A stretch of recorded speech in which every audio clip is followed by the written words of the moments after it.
Hey guys, बात करेंगे हम 5 फरवरी के इंपॉर्टेंट आर्टिकल्स की द हिंदू में। तो सबसे पहला है, आपको फ्रंट पेज पे दिख रहा है, which is the end of president rule in Manipur. एक साल से प्रेसिडेंट रूल लगा हुआ था, बट अब with the announcement of new CM, the 13 CM of Manipur, Khemchand ji, अब वहां पे प्रेसिडेंट रूल हट गया है। तो ये बहुत इंपॉर्टेंट है, इसको बहुत अच्छे से कवर कीजिएगा along with the president rule. इसके साथ साथ नेक्स्ट जो इंपॉर्टेंट आर्टिकल है वो है एडिटोरियल में, which is talking about the economic diplomacy. किस तरीके से इंडिया अपनी इकोनॉमिक डिप्लोमेसी को सही कर रहा है, आगे बढ़ा रहा है, वो एक इंपॉर्टेंट है, उसे अच्छे से कवर कीजिएगा।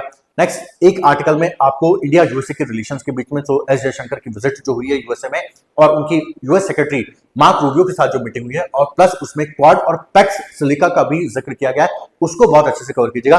The fourth important article in today's newspaper, it is the D notified tribes. तो जितनी भी डी नोटिफाइड, जितनी भी नोमैडिक, जितने भी सेमी नोमैडिक ट्राइब्स हैं, ये अपने लिए जो सेंसस की एक्सरसाइज स्टार्ट होने वाली है उसमें एक अलग कॉलम की यहाँ पे मांग कर रही है। What are these? इनके बारे में प्रॉपर उसमें दिया गया है उस आर्टिकल में, do cover that. And the last one is text and context में जो यूजीसी रेगुलेशंस हैं उनके साथ क्या प्रॉब्लम से, क्या इश्यूज थे, उनको मेंशन किया गया। So do cover all these topics in great length and breadth in today's newspaper. और अगर आप इन टॉपिक्स को सही से पढ़ना चाहते हैं, द न्यूज़पेपर एनालिसिस का लिंक जो है वो कमेंट बॉक्स में पिन हो जाएगा। Do click on that link and enjoy the session. Bye.